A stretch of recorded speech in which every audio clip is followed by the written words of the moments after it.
Roll-up garage doors for your diorama that actually open and close. Have you wanted to build a diorama and didn't know what to do about the garage doors? Why not make them roll-up doors that actually work?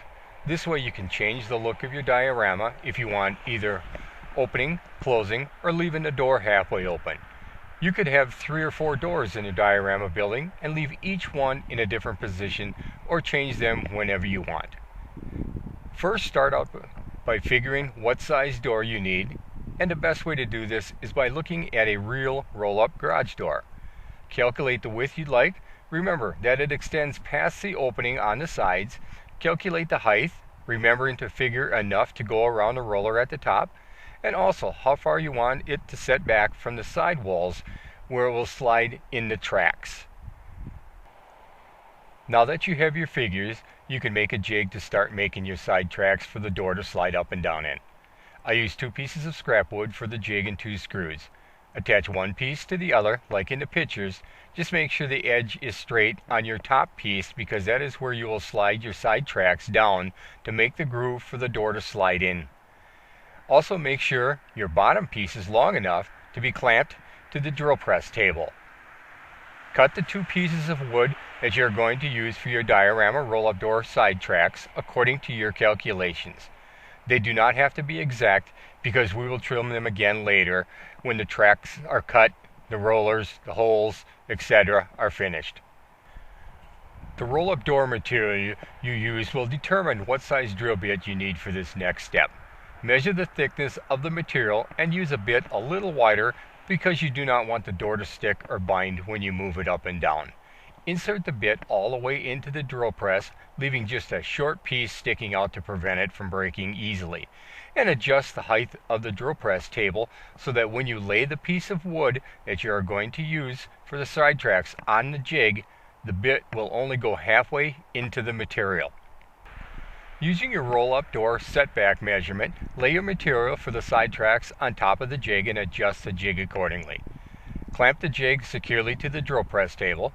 Start your drill press and slide your piece of side track material along the top edge of your jig using the drill bit to take out the material needed for the roll-up door to slide in.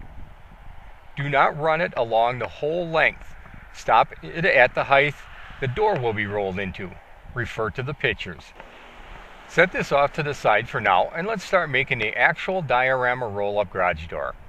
We're doing it in this order to give you a better idea of how everything will work together, and we can test fit different parts. Using the measurements for your roll-up door, cut the width of your material you choose to use it for your door, and calculate how many pieces you will need for the height. You can make the height of your door larger than needed if you want, and come back and trim it down to size later to prevent it from becoming too short. It's easier to shorten it than it is to make it longer later.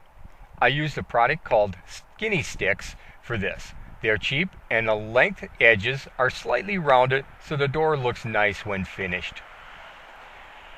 You're going to glue a piece of material to the back side of all of these pieces so they can flex when the door is moved. You can use a piece of tape on the front of them to line everything up and then glue the material to the back, being careful not to get excess glue on everything so the wood can still flex and move. When dry, remove the tape. Keep the material back slightly from the edges so it does not catch later when the door will be rolled up and down. You can temporarily slide your garage door into the side tracks to give you an idea of how far you want to keep the material away from the edges. You may want to lay something heavy on top of the material while it dries. I usually use a piece of tin foil between the material and what I use for weight to help keep it from sticking together. Depending on what you are using for glue, it usually does not stick well to tin foil, so you have a better chance of your door not sticking to whatever you are using for a weight. When that is dry, we will continue with the side tracks because we need to complete a door to calculate what size hose saw bit we will need. You may notice in the pictures that the cuts, holes, etc. are not as clean as they should be. They will all be cleaned up with a piece of sandpaper when all the cutting, drilling, etc. is completed, right before final assembly. For the piece that the Diorama roll-up garage door will be fastened to and roll on, we'll use a short piece of dowel. Make sure it is wider than the roll-up door itself. It can always be trimmed down again later if needed. Now that the roll-up door is dry, wrap it around the dowel so you can get a measurement of what size hose saw drill bit you will need to make the cut for when the door is located in the rolled up position. You can glue the top of the roll-up door to the dowel if you would like at this time, or do it later. Using the hose saw drill bit, drill the side tracks like the pictures, going only halfway into the material. Clean the center of the holes out using a small chisel or utility knife. Drill a regular hole in the middle of the hole you just made, but this time we'll go all the way through the side track material. Use a bit the size of the diameter of the dowel, making sure that the dowel will not bind in here because we'll need it to move freely so the door can move up and down. Do not glue the dowel in here because it needs to rotate freely for the roll-up door to work properly. Temporarily set the Diorama roll-up garage door with the dowel attached to it in the correct position in the side tracks, and make sure everything moves up and down the way you want it to and nothing binds. If anything needs to be adjusted or corrected, now is a good time to do it. Take it back apart and now cut the excess off of the side tracks like the pictures to make them look nicer and less bulky. Now is a good time to sand and clean up your garage door materials to give them that finished look. You can paint, stain, or whatever you want to use to give them the desired finish you want to match your building.